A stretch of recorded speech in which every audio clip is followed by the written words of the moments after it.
Hey, move those routers there. Oh, hey, it's me, your data center. And as you can hear, I'm making some big changes in here because AI is making some bigger ones everywhere. So I took a little trip to Nokia. Super fast routers, optical interconnect, fully automated, the whole data center networking portfolio, and they deliver. That's them. Hey, Nokia, right on time. Get your data center AI ready. Someday is here with Nokia.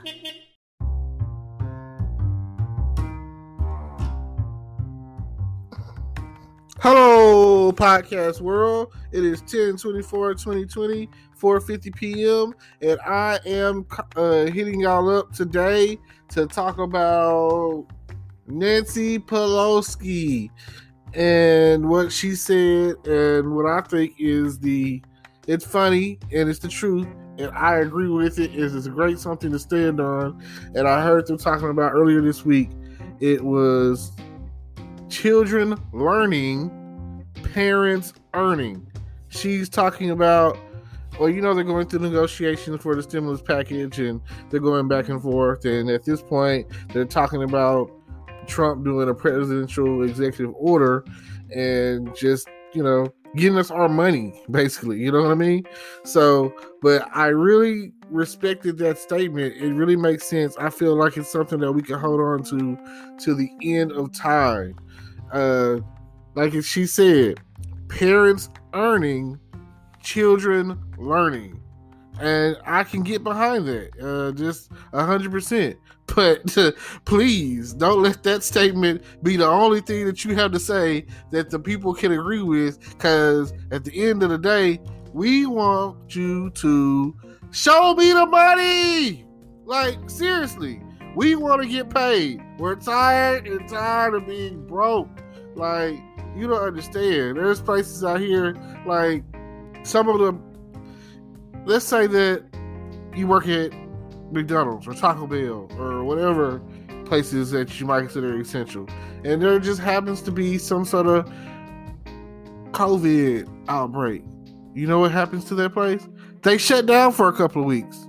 Like, it's ridiculous. Y'all can't sit up there and expect people to work and want jobs and to get out there and try to get a job or whatever, when every time you turn around, people are getting temporary layoffs, like the song say, and standing in the child line. Good times. That's what it seems like right now. It seems like that we are in the biggest recession ever, and it's been going on since the early 2000s, and it just seems to be like it's going on, and there's no end in sight. And right now, with this whole pandemic, like, boredom strikes. And when boredom strikes and poverty strikes and everything else, it's like after a while you're probably just gonna start seeing like mass suicides or something, because people are tired. They're really trying to hold on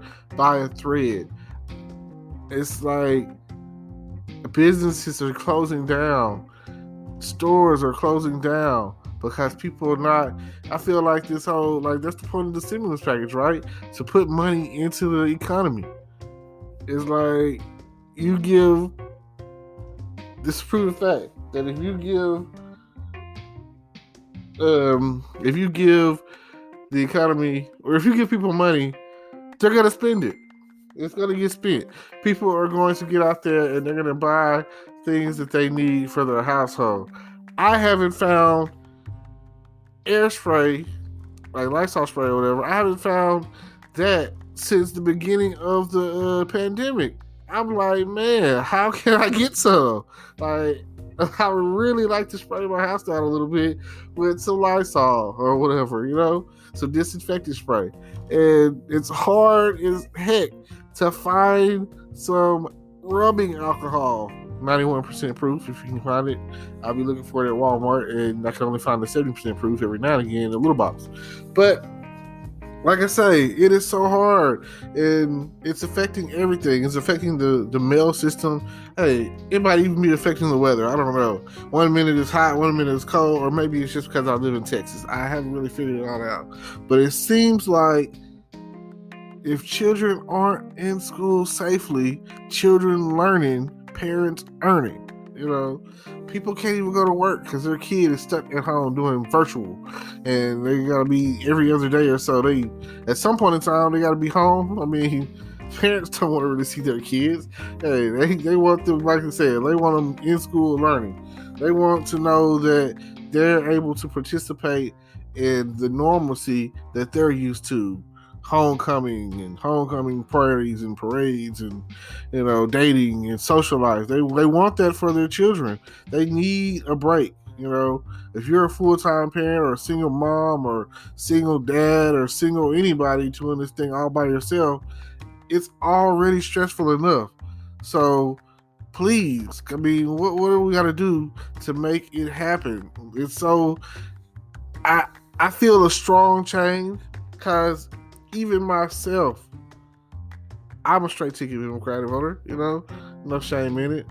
But even myself, it's people that are like, oh, I'm not going to vote this year, or I'm voting against this person or that person because they act like they don't want to help us. They don't want us to get to the money. They don't want to, you know, they don't want to help us. That's just what it seems like. I mean, let's say that y'all's negotiations and y'all's talk, and we took y'all's money. You know what I'm saying? Like, you guys out there, you're senators and congressmen and house speakers and, you know, whatever.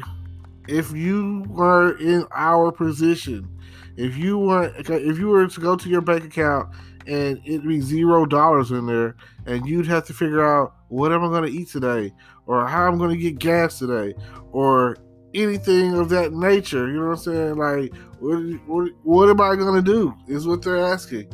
Like, and then there's people that are getting evicted out of their homes because they can't afford it, because they're not able to work like they want to, or whatever the reason, you know?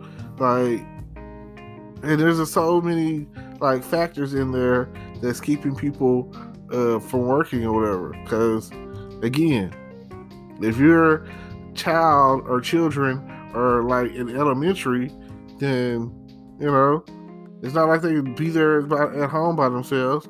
And even some of the older kids you wouldn't trust to be at home by themselves, burning your house down, trying to cook or something for themselves.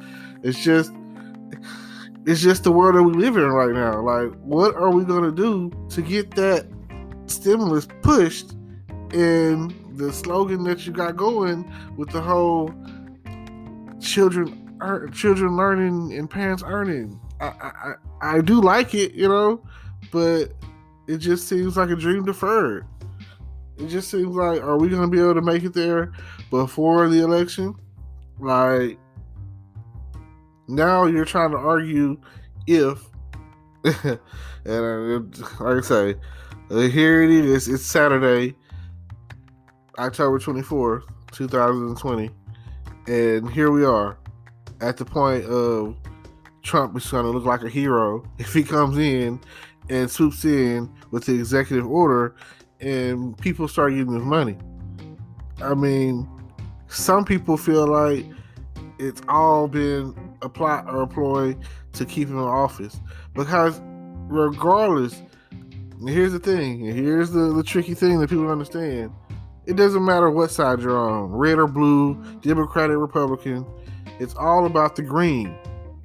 And if him being in office is going to make everyone in office financially sound, CEOs happy, you know, they don't care about the bottom line. They don't care about the little guys. They don't care about the us. They don't care about us, you know?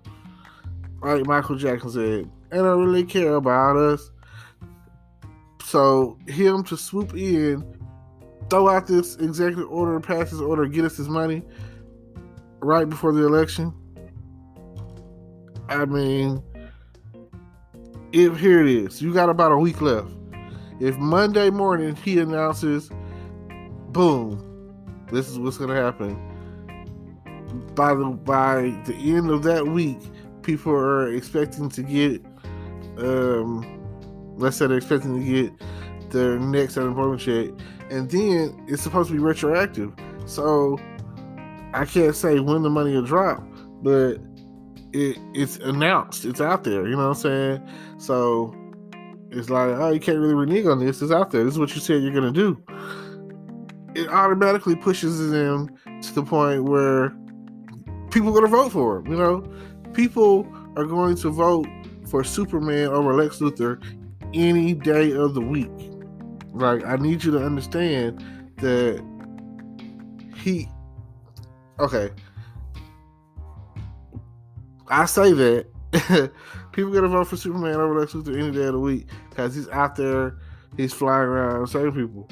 But not everyone thinks Lex Luthor is a bad guy, because even in the comics or whatever, in the reality of the situation, and if you know anything about DC Comics, you know anything about Superman and Lex Luthor, who becomes president? Lex Luthor. Lex Luthor in the comics becomes president. I compare him to Donald Trump. And I'm not saying that again, I always say this. Lex Luthor is misunderstood. Lex Luthor wasn't really a bad guy. He just was against Superman. Like, Lex Luthor was connected with some pretty powerful people, and he was already grew up rich, you know. And if you watch Smallville, him and Clark were friends. So you got to understand that it was kind of Clark's fault that Lex Luthor came at him the way he did. I mean, wouldn't you? If you discovered that aliens living among us had the ability to fly around, be super strong, impervious to pretty much anything, and had laser eyes and stuff, you would be afraid of that. You know, like before he was the Man of Steel, and they were like, look, the bird playing the Superman. Before he was Superman, you were afraid of him because you didn't understand that he was there to help you. But the narrative of the story could have been told any other way. And even Batman says, I hold, it keeps contingencies to take Superman down just in case, kryptonite, just in case, you know, he has to. You have to understand, like, you never know when you might have to take the man down. The Man is still down. The guy that you're sitting there saying, oh, I want him, or I want him, or whatever. Like, I personally don't like either one of these guys. I don't know why. Just because, and here's my voting strategy. I'm just going to be honest. I vote for the younger candidate that has the vision of the future, that asks questions like, what are you going to do for our country? You know, like, you know, there are certain presidents out there, pretty much most of them are all Democratic that I can think of on top of my head. But my favorite president, and this is hands down, during the time of some of the worst situations in the during our country's history or whatever, is Roosevelt. Like, Roosevelt, a guy in a wheelchair running the country, making these decisions, and he ran on the campaign slogan of a chicken in every pot. And when I learned this in college, in government, I was like, a president can say that right now, and I will vote for them. Like, you think about that. It's a time right now, we're all hungry, you know. We're ready to eat. We'll do whatever it takes, you know. And for somebody to come along and say, I promise you a chicken in every pot. I love chicken. Most people do. Most of us do. So if Donald Trump comes along and puts the chicken in the pot, what are you going to do? That's all I want to say. Don't forget to get out there and vote. It's coming up, November 3rd, I think. Is that the date? That's how unprepared I am for this. Yeah, November 3rd. Get out there and vote. It, I mean, probably nothing, but at least you'll feel better about yourself when you do it. At least you know that they say that without voting, you have no voice. So don't let that be your choice to not vote.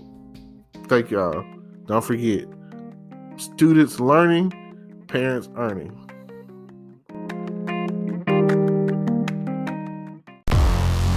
Hello, YouTube world. Welcome to my channel. Don't forget to like, comment, subscribe, and hit the notification bell so you can be notified when I drop hot content like this. And stay tuned for the next video.